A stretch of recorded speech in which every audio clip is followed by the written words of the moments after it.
Hélène Végan, merci d'être venue sur notre plateau. Merci pour votre invitation. Le salon du livre a l'avantage qu'il y a des croisées, des traverses, puis je vous ai aperçu, vous incarnez l'un ou l'une des auteurs de cette série J'ai envie de comprendre, médecine et hygiène, pour 2 ouvrages. Alors ma sexualité vue par les femmes, vue par les hommes, ou vue pour les femmes, ou vue pour les hommes. Quel est votre concept sur ces 2 petits livres? Vu pour les hommes et pour les femmes, c'est-à-dire que je dis toujours à tout le monde, aussi bien les hommes que les femmes devraient lire les 2. Oui, ce que nous avons fait à France Loisirs pour vous choisir. Qu'est-ce qu'on va apprendre de nouveau? Parce que bon, la sexualité, il y a un petit moment que ça marche, il y a eu des grandes époques. Est-ce que le 21e siècle présente de nouveaux enjeux? Ce que vous allez apprendre, c'est ce que vous ne lisez... C'est le contraire de ce qu'on lit un peu dans tous les magazines maintenant. Oui, c'est-à-dire la performance. On ne parle pas du tout de performance ici, on explique c'est quoi la sexualité, comment ça fonctionne physiologiquement pour les femmes, pour les hommes. Parce qu'on ne sait pas ça, en fait, le grand public ne sait pas. Non, il y a beaucoup de choses, je suis même sûr que vous-même, vous ah bah bien sûr, pas. Mais moi je ne suis pas référence. Est-ce que vous savez par exemple à quoi ça sert la prostate?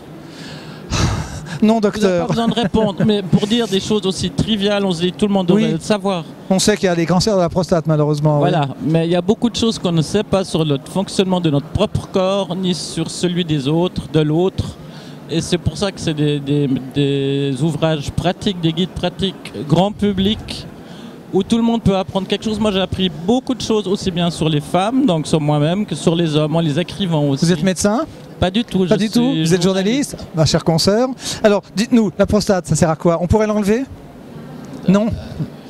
On enlève des fois, oui. Ça participe à la fabrication du sperme. Oui. Donc c'est assez important. C'est assez important. Est-ce que l'on découvre une dimension psychologique? Le plaisir, on sait que c'est là. Alors c'est galvaudé parce que c'est bientôt l'été, on a ça dans tous les journaux. Qu'est-ce que l'on va apprendre de nouveau sur soi et sur son partenaire, son ou sa partenaire? Alors on aborde aussi un peu la psychologie forcément, mais on explique plus qu'est-ce qui se passe dans le corps, dans le cerveau, au moment où s'éveille le désir, comment ça fonctionne.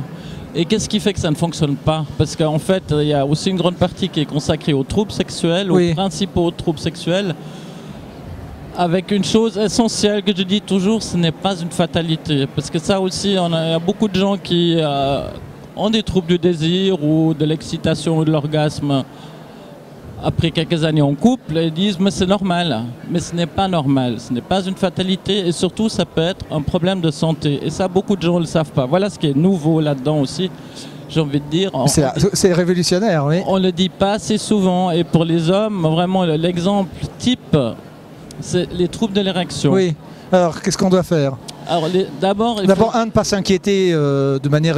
Si, il faut s'inquiéter, pas parce qu'on est plus performant, parce qu'il faut arrêter ces histoires de performance. Oui. Si vous êtes dans la performance, vous n'aurez pas de plaisir parce que c'est votre cerveau. Oui. Mais ce qui est important, par exemple, avec ce problème-là, c'est que très souvent, maintenant, dans 80% des cas, si vous avez un problème d'érection, ça peut être annonciateur d'autre chose, d'un problème cardiovasculaire. Puisque les petits vaisseaux qui sont dans le pénis, c'est les premiers qui vont se boucher. Et ça, beaucoup d'hommes ne le savent pas encore.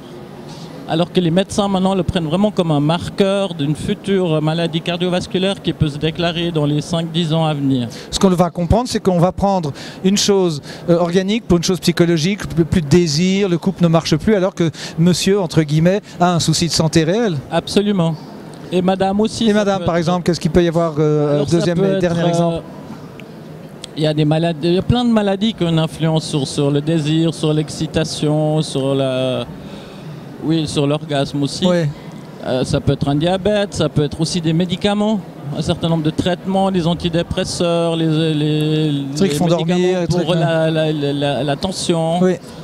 Enfin, il y a toute une série, il y a tout un catalogue là-dedans de choses importantes qui peuvent être graves et rien que pour ça il faudrait déjà consulter. Moi ce que je dis toujours, ce qui m'étonne aussi, c'est que les médecins généralistes n'ont pas une formation en médecine sexuelle alors que ça devrait faire partie et que dans un check-up, un contrôle, on peut vérifier la question comment va votre vie sexuelle devrait faire partie de la même chose que est-ce que vous êtes allé à celle régulièrement ces dernières comment allez-vous, d'où l'expression d'ailleurs, oui. Voilà. Ah, c'est à ce point-là, oui, oui. Oui, ça devrait vraiment faire partie parce que comme l'a dit tout à l'heure le co-auteur de ce livre, qui est un sexologue, le docteur Francesco Bianchi-Di Micheli, qui a donné une conférence ici, vraiment, ce qui est important, c'est de...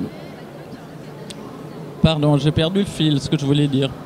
Ce qui est important, c'est de penser, voilà, c'est que la sexualité, c'est la santé. Oui. Avoir une sexualité régulière, épanouie, ça nous fait vivre plus longtemps, en meilleure santé, avec un meilleur moral, avec moins de stress.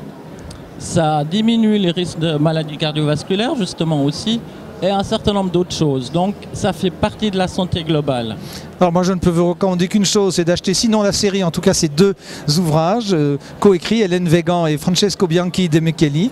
C'est donc Ma sexualité homme, ma sexualité femme.